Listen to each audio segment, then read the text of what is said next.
నమస్కారం అండి. శుభ గురువారము, ధనుర్మాసము. ఎలాంటి దీర్ఘకాలిక వ్యాధులు ఉన్నా కూడా ఈ దత్తస్తవం పఠించడం వల్ల నయం కలుగుతుందండి.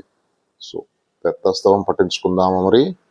దత్తాత్రేయం మహాత్మానం వరదం భక్తవత్సలం ప్రపర్ణార్తిహరం వందే స్మర్తుగామి సనోవతు దీనబంధుం కృపాసింధుం సర్వకారణ కారణం సర్వరక్షాకరం వందే స్మర్తుగామి సనోవతు శరణాగత దీనార్త పరిత్రాణ పరాయణం నారాయణం విభుం వందే స్మర్తుగామి సునోవతు సర్వానర్ధహరం దేవం సర్వమంగళమంగళం సర్వక్లేశహరం వందే స్మర్తుగామి సునోవతు బ్రహ్మణ్యం ధర్మతత్వజ్ఞం భక్తకీర్తి వివర్ధనం భక్తాభీష్టప్రదం వందే స్మర్తుగామి సనోవతు శోషణం పాప పంకస్య దీపనం జ్ఞాన తేజసః తాప ప్రశమనం వందే స్మర్తుగామి సనోవతు సర్వరోగ ప్రశమనం సర్వపీడా నివారణం విపదుద్ధరణం వందే స్మర్తుగామి సనోవతు జన్మ సంసార బంధగ్నం స్వరూపానందదాయకం నిశ్రేయసపదం వందే స్మర్తుగామి సనోవతు జయలాభ యశ కామ ధాతుర్దత్తస్య యస్తవం